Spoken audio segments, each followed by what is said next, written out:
यानंतर एक मोठी अपडेट आहे। सैफ अली खानवर हल्ला करणारा आरोपी हा बांगलादेशचाच असल्याचं समोर आलंय। आरोपी शरीफुलचं बांगलादेशमधील ड्रायव्हिंग लायसन्स समोर आलेलं आहे।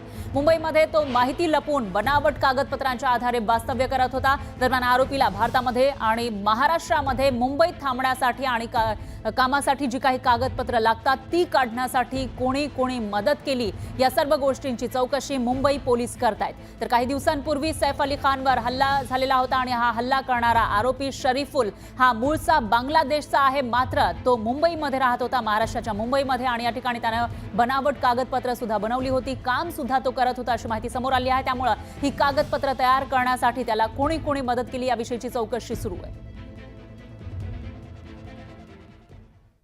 तर सैफ अली खानवर खरंच हल्ला झाला का यावर मंत्री नितेश राणे यांनी प्रश्न उपस्थित केला होता। वेगवेगळ्या व्यक्तींनी स्टेटमेंट केलेलं असतं, त्यावर मी काय बोलणार असं ते म्हणाले। नितेश राणेंच्या मनामध्ये काही शंका असेल तर डिपार्टमेंटला सांगावं असं अजित पवारांनी यानंतर म्हटलेलं आहे। तर सैफ आपल्या घरी जात असताना त्यांची तब्येत किंवा कपडे पाहता यांच्यावर काही दिवसांपूर्वी असा हल्ला झाला होता असं वाटलं नसेल असा अंदाज या ठिकाणी अजित पवार यांनी वर्तवलाय। सैफ त्यांच्या घरी स्वतःच्या जात असताना त्यांची तब्येत किंवा त्यांचं एकंदरीत जे काही कपडे वगैरे होते ते बघितल्यानंतर बाबा यांच्यावर काही दिवसापूर्वी असा हल्ला झाला, त्यांची मुळातच तब्येत पण चांगली आहे आणि जे घडलंय ते घडलंयच ना। कारण नंतर त्यांनी आमच्या डिपार्टमेंटनी पहाटे त्याला तिथं घेऊन गेले होते।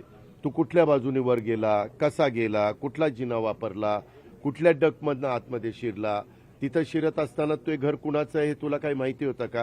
तर तो म्हणला मी अजिबात ह्या कुठल्याही गोष्टी मला माहिती नव्हत्या, मला एवढंच माहिती होतं ह्या सगळ्या भागामध्ये एक श्रीमंत वर्ग राहतो। त्यांनी जर काही त्यांच्या मनात असेल तर डिपार्टमेंटला सांगावं। मी पण डिपार्टमेंटला फार तर सांगेल की असं कोणाच्या मनामध्ये शंका कुशंका असेल, वास्तविक ती व्यक्ती सापडलेली आहे, ती व्यक्ती बांगलादेशमधून आलेली होती, ती एका मुंबईच्या बद्दल आकर्षण बहुतेक सगळ्यांना असतं, आजूबाजूच्या देशातल्या पण काही लोकांना ते आहे आणि त्या निमित्तानं ते आलेले होते। परंतु मुंबई एकंदरीत बघितल्यानंतर त्याला परत त्याच्या बांगलादेशला जायचं होतं म्हणून त्याला 50,000ची गरज होती, पण मागताना त्याने 1 कोटी मागितले।